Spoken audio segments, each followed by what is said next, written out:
Hélène, bonjour. Bonjour. Comment allez-vous aujourd'hui? Très très bien. Alors là, c'est les 40 ans de la machine à lire. On peut faire l'historique. Oui, tout à fait. C'est toujours ma première pensée pour Henri Martin et sa compagne Danielle Depierre. Henri qui nous a quittés il y a 3 ans maintenant, qui a donc fondé la machine à lire rue de la Devise. Et donc je me souviens, moi, puisque j'étais cliente, je n'étais cliente que de la machine à lire toute ma vie, je me souviens de l'émotion d'avoir cette nouvelle librairie à Bordeaux. Donc ensuite, elle a grossi jusqu'à ce qu'elle vienne ici. Ensuite, Henri a été malade, il a mis la librairie en vente et on a discuté au cours d'un repas. Je lui ai dit, je te propose de l'acheter. Voilà. Alors, la machine à lire, pourquoi les gens sont tant attachés à cet établissement? J'allais vous dire, je sais pas. J'ai moi-même du mal à comprendre ce qui se passe, à comprendre cet attachement parce qu'il m'étonne toujours. Je pense qu'il y a une question de qualité d'accueil. Je pense qu'il y a une question d'exigence mais pas d'élitisme. Je pense qu'il y a une question de l'humanité que porte l'équipe et j'essaie de la porter moi aussi, qui fait qu'en fait on a l'impression d'avoir recréé une famille.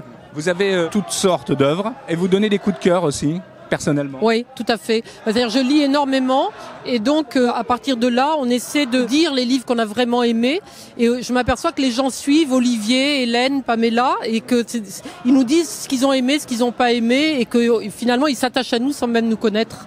On voit que le livre aujourd'hui est une valeur sûre, alors qu'on le pensait avec bien la numérisation, etc., que bien effectivement les livres on allait un peu les abandonner, mais au contraire ça renforce. Je crois que dans un monde qui devient de plus en plus fou, de plus en plus destructeur, je crois qu'en fait de l'Antiquité à nos jours, tout a été écrit, dit et tout continue à l'être avec les penseurs, les auteurs actuels, et qu'en fait je pense que le livre est un compagnon de route qui rassure, je crois. La particularité que vous avez aussi, c'est que vous faites un peu la promotion aussi d'auteurs qui ne sont pas très connus. On essaie d'aller chercher, c'est-à-dire qu'un livre, je ne citerai évidemment pas de nom, mais il y a des livres qu'on n'a même pas besoin de les ouvrir, nous libraires. On sait que de toute façon, ils vont partir tout seuls.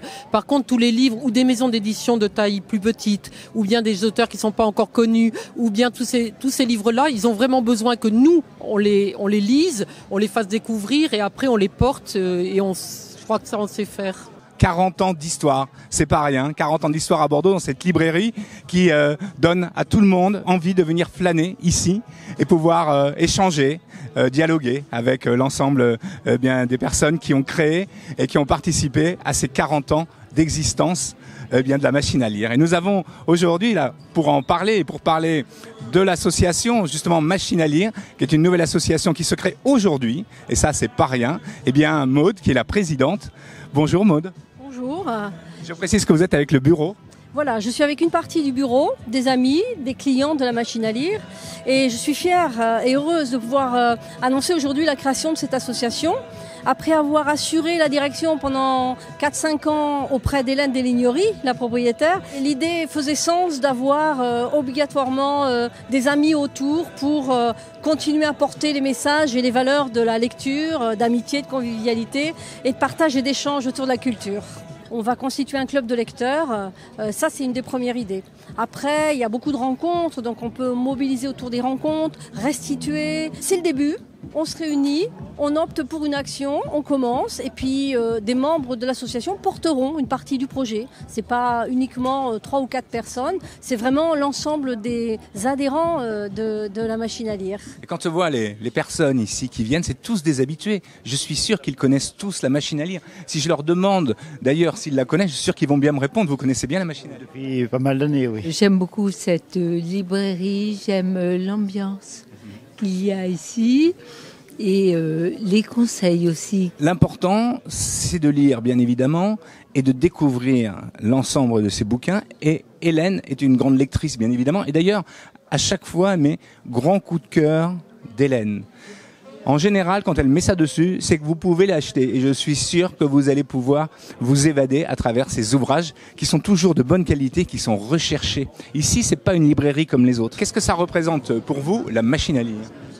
C'est un totem de la culture et de la littérature bordelaise. En plus, sur une place, et vous le voyez autour de nous, vivante. Et c'est une vitrine, plus qu'une vitrine, c'est une institution bordelaise. Et 40 ans en plus, voilà, c'est enraciné. Ça fait partie de notre patrimoine un peu immatériel et matériel à Bordeaux. Et au hasard des rencontres, nous avons le plaisir d'avoir avec nous Anne-Laure Bedu, conseillère régionale.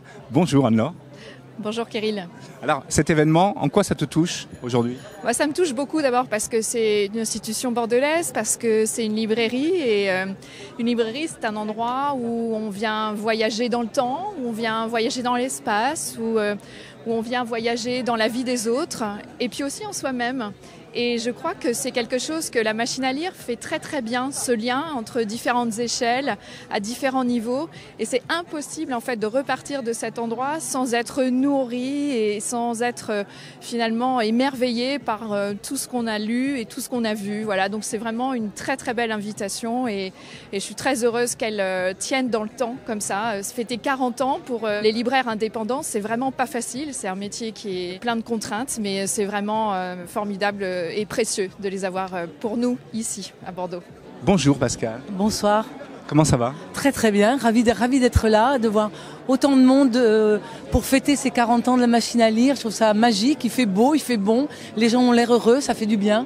Ce qui est important, c'est de vivre le bonheur d'écrire et d'être lu et d'être lu parmi tous ces auteurs magnifiques qui sont à la machine à lire. Donc voilà, c'est de faire partie de ce monde-là. Qu'est-ce que tu voudrais dire à Hélène ce soir? Je voudrais lui dire que je l'aime, qu'elle fait un boulot formidable, qu'elle aime profondément les auteurs, les éditeurs, enfin toute cette filière du livre que je ne veux pas citer dans son ensemble parce que j'ai peur d'oublier une profession et Dieu sait que tous les maillons de la chaîne sont importants que vraiment vive la machine à lire, que je lui souhaite 40 ans encore et puis dans 40 ans on lui souhaitera un nouveau 40 ans.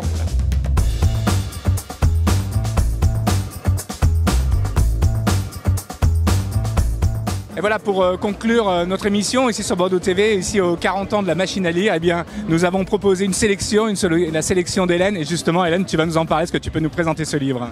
Alors Borgo Vecchio, c'est un livre absolument formidable d'un Italien au nom imprononçable, Giosuè Calacchiura, qui est traduit par Lise Chapuis, qui est de la région, formidablement traduite. Et c'est l'histoire de deux petits garçons dans un quartier pauvre de Palerme, donc Borgo Vecchio. Et c'est la vie de tous les jours, l'amitié entre ces deux petits garçons, c'est magnifique. Et puis un autre coup de cœur, je peux en donner un autre, Natacha Apana, qui est bordelaise maintenant, qui a écrit un bijou aussi, Le ciel par-dessus le toit, chez Gallimard. Voilà, ce sont mes deux grands coups de cœur de cette rentrée. Merci beaucoup Hélène de ton accueil ici. À bientôt et surtout, bonne lecture.